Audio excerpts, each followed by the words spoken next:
Baik, saya Iqbal Prayoga. Saya akan menjelaskan materi pertemuan 3 Sekolah Pararegal. Ini materi pada sesi kedua tentang gugatan perselisihan hubungan kerja. Yang akan menginput dasar-dasar dari materi ini adalah dasar hukum ketenagakerjaan, kemudian dasar penyelesaian secara bipartit, kemudian dasar-dasar penyelesaian sengketa tripartit. Baik, ada sumber hukumnya yang digunakan adalah Undang-Undang Republik Indonesia Nomor 13 Tahun 2003 tentang Ketenagakerjaan, kemudian Undang-Undang Republik Indonesia Nomor 2 Tahun 2004 tentang penyelesaian hubungan industrial, kemudian Peraturan Pemerintah Republik Indonesia atau PP Nomor 35 Tahun 2021, kemudian Putusan MK Nomor 12 Tahun 2003, kemudian Putusan MK Nomor 115 tahun 2009, Putusan MK Nomor 31 tahun 2011, dan Putusan MK Nomor 27 nomor tahun 2011. Kemudian hubungan kerja adalah hubungan antara pengusaha dengan pekerjanya atau buruh berdasarkan perjanjian kerja yang mempunyai unsur pekerjaan, upah, dan perintah. Kemudian pekerja atau buruh adalah setiap orang yang bekerja dengan menerima upah atau imbalan berbentuk lain.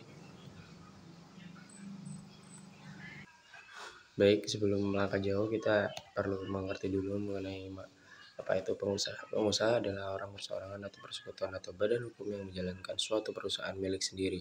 Kemudian orang perseorangan, persekutuan ataupun badan hukum yang secara berdiri sendiri menjalankan perusahaan bukan miliknya. Kemudian orang perseorangan, persekutuan atau badan hukum yang berada di Indonesia mewakili perusahaan yang berkedudukan di luar wilayah Indonesia.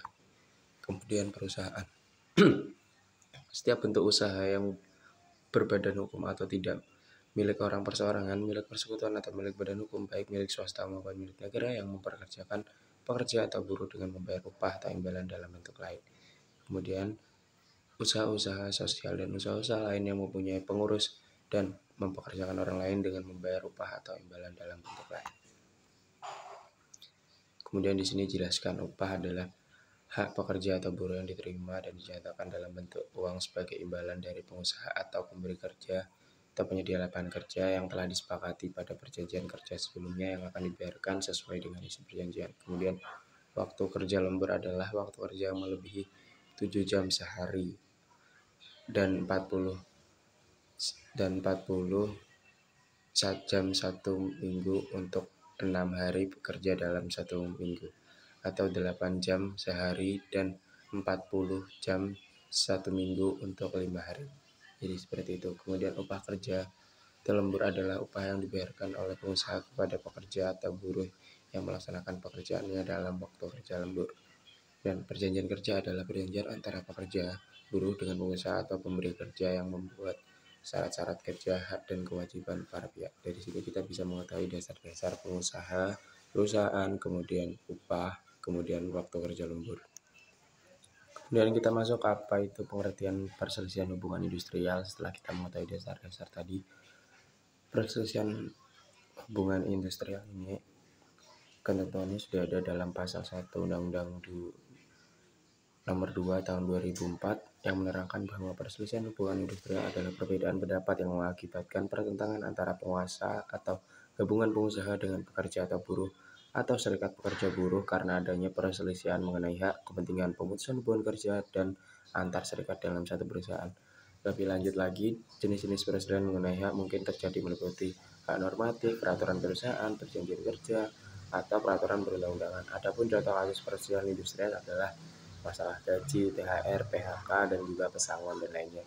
Kemudian bagaimana penyelesaian hubungan kerja industrial? Jika ditemukan adanya perselisihan hubungan industrial, wajib diadakan perundingan bipartit secara musyawarah untuk mencapai mufakat terlebih dahulu. Adapun jangka waktu perundingan yaitu 30 hari kerja sejak tanggal dimulainya perundingan. Jika melebihi jangka waktu yang ditetapkan dan tidak kunjung ada kesepakatan, perundingan dianggap gagal. Setelah perundingan bipartit gagal, salah satu atau kedua belah pihak yang terlibat mencatatkan perselisihan yang terjadi ke lembaga instansi ketenagakerjaan setempat dengan melampirkan bukti bahwa perundingan telah dilakukan. Setelah pencatatan, lembaga penyelesaian hubungan industrial tersebut akan menawarkan dua pilihan penyelesaian, yakni konsiliasi atau arbitrase. Jika dalam 7 hari kerja pihak yang terlibat tidak memilih cara penyelesaian yang dikehendaki, instansi yang berwenang akan melimpahkan penyelesaian kepada mediator. Jadi sekian pengertian atau pemahaman saya tentang penyelesaian hubungan kerja.